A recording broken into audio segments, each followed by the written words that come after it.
अस्सलाम वालेकुम रहमतुल्लाहि व बरकातुहू। हिंदू मुस्लिम सिख ईसाई दलित सारे लोगों को मेरा सलाम और आदाब। मैं Syed Waseem, president of Shield humanitarian NGO, आप लोगों के सामने आईना बताने आया हूँ। जो गोदी मीडिया और बीजेपी गवर्नमेंट और RSS बीजेपी बजरंग दल के हिंदू आतंकवादी, हिंदू आतंकी, भगवा आतंकी जो लास्ट ईयर ये कोविड-19 के नाम पे, कोरोना वायरस के नाम पे जो जुल्म किए हैं भारत देश के हमारे मुसलमानों पर। देखिए जिस तरीके से यही 2020 का जो अप्रैल था और आज 2021 का अप्रैल का महीना चल रहा है और केस हिंदुस्तान में पूरे भारत देश में हमारे पास 2 लाख के ऊपर पर डे निकल रहे हैं। और वो लास्ट ईयर जो अप्रैल था जब 5000 से 7000 केसेस थे और बीजेपी गवर्नमेंट अपनी गैर जिम्मेदारी छुपाने के लिए जो तबलीगी जमात के ऊपर अपना ये पूरा कोरोना वायरस का पूरा दोष, पूरा जो है सो इल्ज़ाम निज़ामुद्दीन मरकज़ के ऊपर डाल दिया गया था। उसके साथ में गोदी मीडिया ने उनका पूरा साथ दिया। ये अर्नब गोस्वामी जो रिपब्लिक टीवी का एंकर है वो किस तरीके से तबलीगी जमात के ऊपर अपने वीडियो पे अपनी TRP के लिए कैसी न्यूज़ चलाई थी और हमारे भारत देश के हिंदू मुसलमान भाइयों के बीच में किस तरीके से जहर घुला था। आप ये वीडियो देखिए। The Tablighi Jamaat Markaz of Nizamuddin in Delhi has become the biggest coronavirus super spreader. But still the organizers are unrepentant. They have broken every law of this country. They have been spreading hate against the lockdown. And they have told their followers to do everything possible to defy and defeat the national lockdown.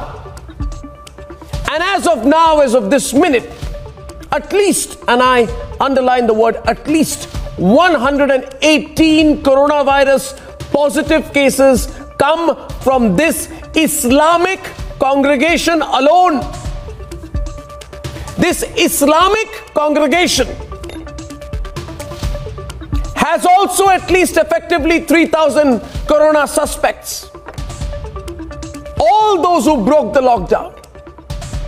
देखा आपने जिस तरीके से ये एक मैं anchor के बारे में बताया। आप जानते हैं हमारे भारत देश में जितने भी गोदी मीडिया है ये सारे लोग तबलीगी जमात निजामुद्दीन मरकज बोलकर पूरे हिंदुस्तान में, पूरे हमारे भारत देश में हिंदू मुसलमान में बीच में जहर डाल दिया गया था। उससे नतीजा ये हुआ था कि आप जानते हैं कि कई RSS के भगवा आतंकी फ्रूट वालों को पकड़ के मार रहे थे, तरकारी बेचने वालों को पकड़ के मार रहे थे। जहां पे भी टोपी और दाढ़ी पहन के लोग अगर दिखे तो उनको कोरोना फैलाने वाले, कोरोना जहादी है बोल के मार रहे थे। ये ऐसे हमारे पास लास्ट ईयर माहौल देखने में मिला। और आज 2021 में आप जानते हैं कि कुंभ का मेला चल रहा है उत्तराखंड में। 5 लाख से ज्यादा वहां पे तादाद है और पूरे जितने भी साधु संतों की जमात है, साधु संतों की जो जमात, वो तबलीगी जमात, ये साधु संतों की जमात, ये अब यहाँ पे लाखों की तादाद में लोग जमा है।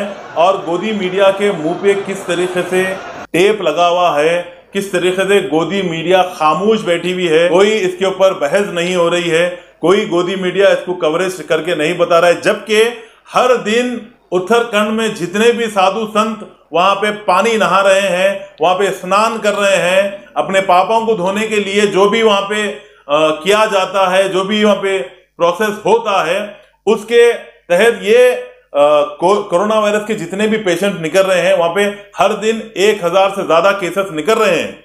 लेकिन फिर भी किसी का क्वारंटाइन नहीं हुआ और ना ही कोई उनको हिंदू संत जहादी बोल के बता रहा है और ना ही कोई हिंदुस्तान का कोरोना वायरस फैलाने की वजह उनको बता रहा है, ना कोई भी चैनल पे ये चल रहा है। तो ये वीडियोस बताने के जरूरत ये है, हमारे इस भारत देश में हम जो हिंदू मुसलमान मिलके रहते हैं और गंगा जमुना तहजीब जो हमारे पास है उसको खराब करने के लिए जिस तरीके से बीजेपी, RSS, बजरंग दल और उसके साथ में इनके ये गोदी मीडिया ने जो काम किया था उसको लेकर भारत देश के जितने भी हिंदू हमारे भाई हैं उन लोगों के दिल में भी एक सोच, एक फिक्र और शक ये पैदा हो गया था कि मुसलमानी भारत देश में कोरोना वायरस को फैलाने की वजह थी।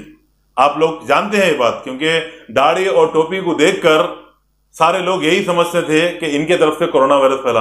अब ये बताइए, जबकि भारत देश में इतने लाखों की तादाद में केस निकल रहे हैं, यूपी में हॉस्पिटल खाली नहीं है, गुजरात में हॉस्पिटल खाली नहीं है, हॉस्पिटल को तो छोड़िए, शमशान में जलाने के लिए लोग कतार में ठहरे हुए, लाइन में ठहरे हुए, क्यों मेंटेन कर रहे हैं, हॉस्पिटल में लाशों के अंबार पड़े हुए हैं। एक एक दिन में यूपी में 25,000 से ज्यादा केसेस निकल रहे हैं। गुजरात का हाल बुरा है, आप स्क्रीन पे देख सकते हैं एक के बाद एक फोटो।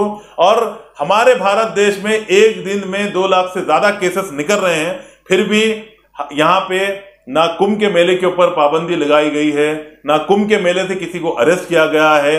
वो लास्ट टाइम 2020 अप्रैल में जमातियों के नाम पे, मरकज के नाम पे पुलिस मरकज पे रेड मारी, मरकज को सील कर दी थी और वहां से तकरीबन 1200 से ज्यादा लोगों को अपनी हिरासत में लिया था। और कई लोगों के ऊपर केसेस दर्ज किए गए थे।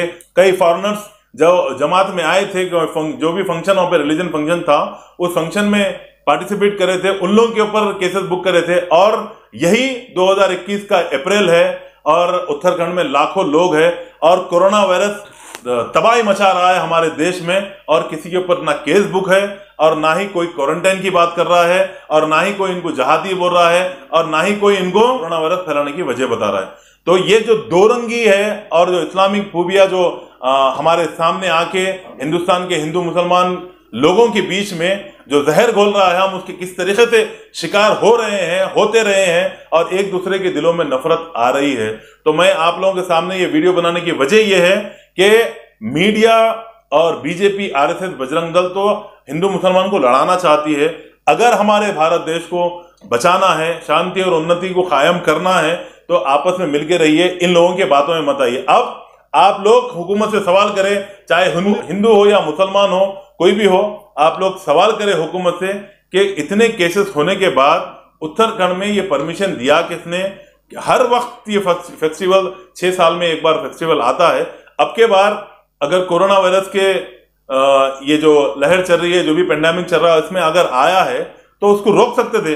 देखिए, अभी भी मुसलमानों में ये जो रमजान का महीना, हमारा जो महीना चल रहा है रमजान का महीना, इसमें इबादत एहतियाती तौर पे हो रही है, सोशल डिस्टेंस कई जगह मेंटेन किया जा रहा है। और हैदराबाद में खासतौर हमारे तेलंगाना गवर्नमेंट, कई मसाजिद में लेडीज की तराबियों को रोक दी गई है, तराबियों को नहीं जा रहे हैं हमारे पास, एहतियात कर रहे हैं कि कोरोना वायरस ना फैले, अपन भी बचे और आगे वालों को भी बचाए बोलकर। लेकिन ये जो दोगलापन हो रहा है, कहीं पे जो लाखों की तादाद में लोग जमा है, उनके ऊपर कोई कानून नहीं है और मुसलमानों के ऊपर कानून होता है, तो यही कहीं ना कहीं ये सोचने पे मजबूर हो जाना पड़ता है कि क्या कानून सिर्फ मुसलमानों के लिए है, दूसरों के लिए नहीं है। स्टेटों में जो इलेक्शन चल रहा है, क्या वहां पे कोरोना वायरस नहीं आया है? क्या वहां पे कोरोना वायरस को परमिशन नहीं दिया गया है कि यहाँ पे नहीं फैलना? क्या ये हुकूमतों के हाथ में है कोरोना वायरस को फैलाना या कम करना? ये सवाल आपके ऊपर है कि आप हुकूमत से करें। उम्मीद करता हूं आपको मेरी वीडियो पसंद आई होगी, जरूर आगे शेयर करें। अस्सलाम वालेकुम रहमतुल्लाहि व बरकातुहू।